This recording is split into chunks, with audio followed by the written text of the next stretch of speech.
నువ్వు ఒక జీవిత భాగస్వామిని ఎన్నుకున్నప్పుడు నువ్వు ఎంత మంచి విశ్వాసిని ఎన్నుకోవాలి.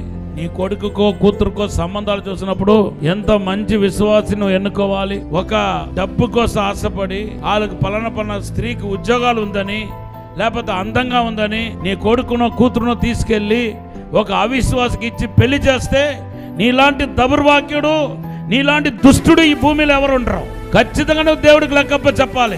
ఆమె ఆత్మ నష్టపోవటానికి గల కారణం, ఆ అబ్బాయి నష్టపోవడానికి గల కారణం నువ్వే. నువ్వు దేవుడికి లెక్కప్ప చెప్పడం తప్పదు.